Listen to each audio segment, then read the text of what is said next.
नमस्कार दोस्तों, स्वागत है आप सभी का हमारा इस YouTube चैनल पर।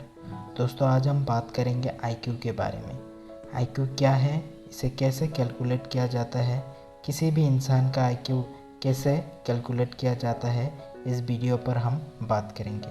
तो चलिए वीडियो को शुरू करते हैं। सब्सक्राइब कीजिए नीडी ज्ञान चैनल को और साथ ही साथ बेल आइकन को दबाइए लेटेस्ट वीडियो सबसे पहले देखने के लिए। बात करते हैं IQ का। IQ का मतलब है इंटेलिजेंट क्वेश्चन, यानी इसके द्वारा किसी भी इंसान का इंटेलिजेंस को टेस्ट किया जाता है। एक इंसान दूसरे इंसान से कितना ज़्यादा इंटेलिजेंट है या फिर एक इंसान दूसरे इंसान से कितना कम इंटेलिजेंट है, उसको हम IQ टेस्ट के द्वारा पता कर सकते हैं। IQ को कैलकुलेट करने के लिए एक सिंपल फार्मूला है जो है MA/CA × 100। MA का मतलब है मेंटल एज और CA का मतलब है क्रोनोलॉजिकल एज। बात करते हैं मेंटल एज के बारे में। मेंटल एज यानी किसी बच्चे का उम्र अगर 10 साल है और वो 10 साल की उम्र के सारे बच्चे का काम वो नॉर्मली कर लेता है, यानी एक 10 साल का उम्र का बच्चा जो भी काम कर सकता है वो बच्चा भी वो सारा काम कर सकता है, तो फिर उसका मेंटल एज 100 है।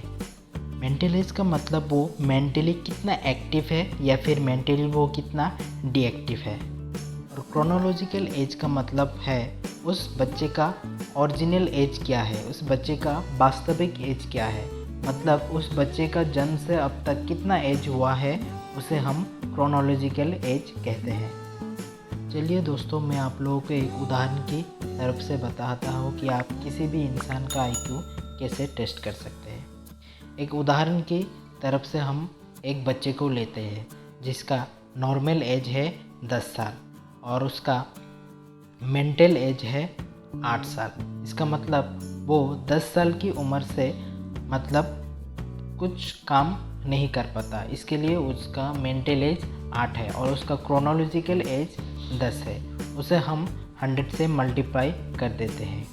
इसे मल्टीप्लाई करने से इसका आंसर आता है 80। इसका मतलब उस बच्चे का IQ है 80। एक और उदाहरण लेते हैं हम। किसी बच्चे का क्रोनोलॉजिकल एज है 10 और उसका मेंटल एज है 15 और इसे हम 100 से मल्टीप्लाई कर देते हैं। इसका आंसर आता है 150। इसका मतलब उस बच्चे का IQ है 150। दोस्तों हम सब जानते हैं कि ग्रेट साइंटिस्ट एल्बर्ट आइंस्टाइन का IQ 160 से भी ऊपर था।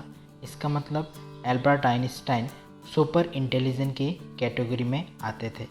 दोस्तों आप लोगों को मैं अब कैटेगरी वाइज एक लिस्ट बताता हूँ जिसके ज़रिए आप समझ सकते हैं कि आपका IQ अगर 100 है, 80 है, तो आप किस कैटेगरी में पढ़ते हैं। दोस्तों यहाँ पर आप देख रहे हैं कि एक तरफ है IQ रेंज और दूसरी तरफ है IQ क्लासिफिकेशन, यानी किसी व्यक्ति का IQ अगर 130 से ऊपर है तो वो वेरी सुपीरियर कैटेगरी में आते हैं और किसी व्यक्ति का IQ अगर 120 से 129 तक आते हैं तो वो सुपीरियर है। अगर 110 से 119 तक है तो वो हाई एवरेज है। 90 से 109 तक है तो एवरेज है। 80 से 89 तक है तो लो एवरेज है। 70 से 79 तक है तो बॉर्डर लाइन है। और अगर किसी व्यक्ति का IQ 69 से कम है तो वो एक्सट्रीमली लो कैटेगरी में आते हैं। दोस्तों मैं आप लोगों को एक पॉपुलेशन और IQ का एक ग्राफिकल रिप्रेजेंटेशन दिखाता हूँ। दोस्तों आप लोगों को ये पिक्चर दिख रहा है, यहाँ पर आप देख रहे हैं कि यहाँ पर 0 से स्टार्ट है IQ, वहाँ पर हाईएस्ट 140 तक दिया गया है और ऊपर यहाँ पर पॉपुलेशन दिया गया है। यहाँ पर आप देख रहे हैं पिक वैल्यू जो है वो 100 है।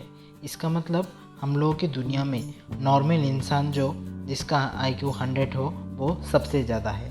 और यहाँ पर आप देख रहे हैं 70 से नीचे जो पॉपुलेशन है उसका एक्सट्रीमली लो IQ का पॉपुलेशन बहुत कम है और 130 प्लस से IQ भी बहुत कम है हमारे इस दुनिया में। इसका मतलब हमारे इस दुनिया में एक्सट्रीमली हाई IQ और एक्सट्रीमली लो IQ दोनों भी कम है। नॉर्मल IQ जिसका 100 है वो सबसे ज़्यादा है। आशा करता हूँ कि आप लोगों को ये वीडियो पसंद आया है। अगर वीडियो अच्छा लगा तो लाइक कीजिए, कमेंट कीजिए और अपने दोस्तों के साथ इस वीडियो को शेयर कीजिए और हमारे चैनल को सब्सक्राइब कीजिए ऐसे वीडियो पाने के लिए। धन्यवाद।